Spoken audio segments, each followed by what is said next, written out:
underline. Omong dikit tapi nyelekit. Bersama Om Bob. Temukan di channel YouTube Om Bob Indonesia.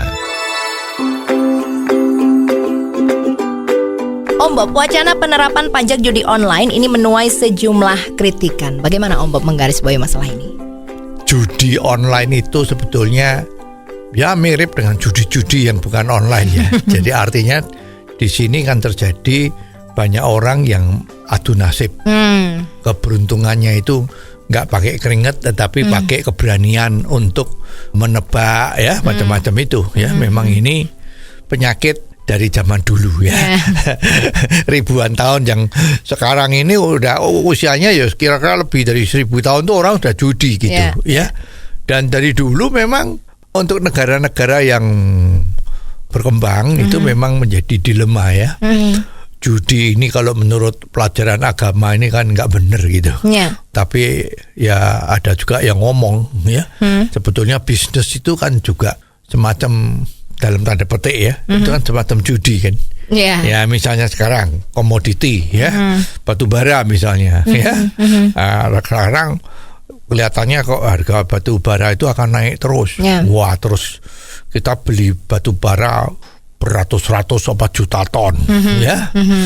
Ternyata dalam tempo perkembangan 1-2 bulan itu ternyata harga batu baranya turun. Bahkan kita juga nggak bisa memprediksi ini naik apa turun. Ternyata turun, berarti kan kita rugi. Tapi kalau ternyata kita beli ternyata harganya batu bara naik, kita untung.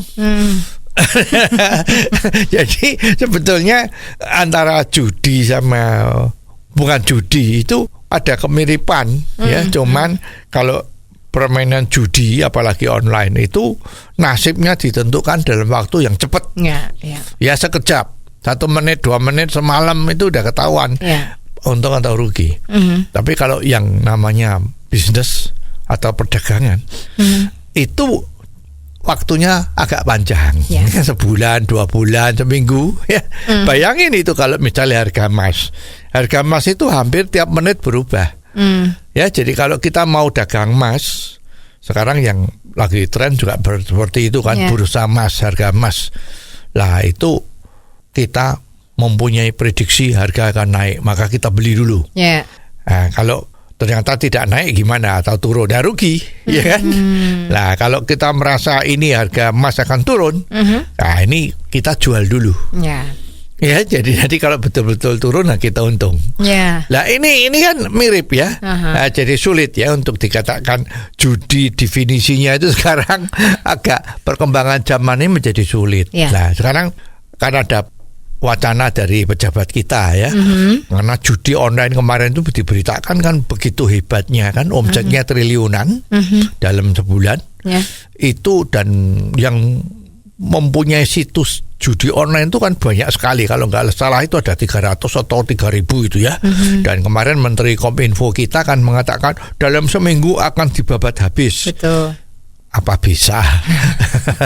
Ya, karena judi online itu kan posnya nggak cuma di Indonesia ya, di seluruh dunia itu ada bandarnya ada di sana gitu ya. Nah, terus ada pikiran, ini kalau omsetnya judi online ini banyak sekali, bagaimana kalau itu dipajaki saja? Kan negara jadi untung dapat uang pajak. Ya. Nah, ini juga mendapat banyak pertentangan. Karena Indonesia itu kan tidak melegalkan judi. Betul.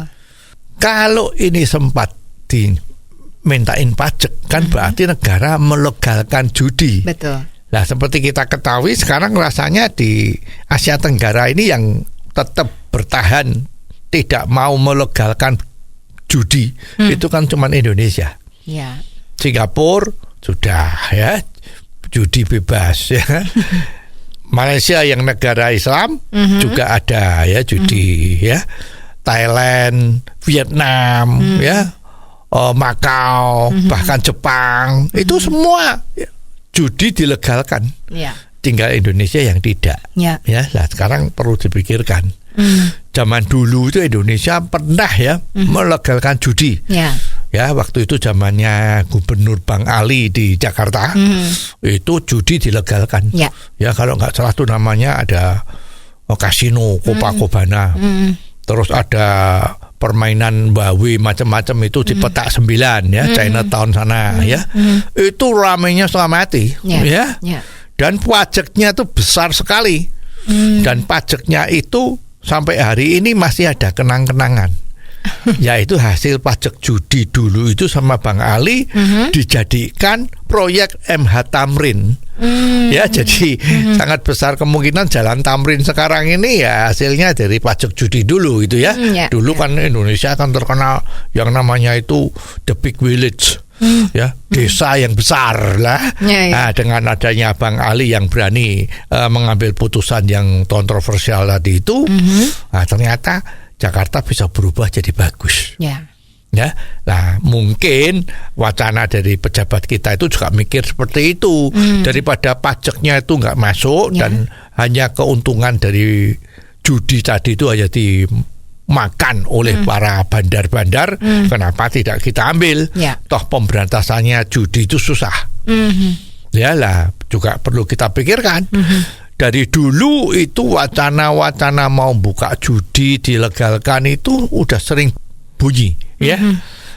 Tapi selalu di DPR itu mempunyai suara yang tidak boleh. Tidak bisa judi dilegalkan tuh, tidak bisa seperti itu terus.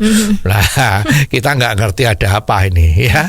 Karena di balik judi resmi itu kan bisnis besar. Makau itu hidupnya dari sana ya, pokoknya luar biasa bisnisnya ya. Kenapa kok di tempat Indonesia ini kok anggota Dewan Terhormat itu tetap melarang ya, jangan terus. Dan konon waktu itu ada kabar-kabar ini isu ya, bahwa ada yang lobby ke DPR sana ya. Nah, untuk agar supaya tetap jangan dilegalkan judi ini di Indonesia. Nah, ini ada apa ya? Mestinya kalau sekarang kita lebih realistis, kenapa kok semua sudah melegalkan judi kok tinggal Indonesia tidak? Nah, ini apakah boleh dikatakan ketinggalan sepur? Nah, ini perlu dipikirkan ya. Jadi kalau memang bisa diciptakan situasi yang kondusif, ya mungkin tidak ada jeleknya kalau memang itu diresmikan.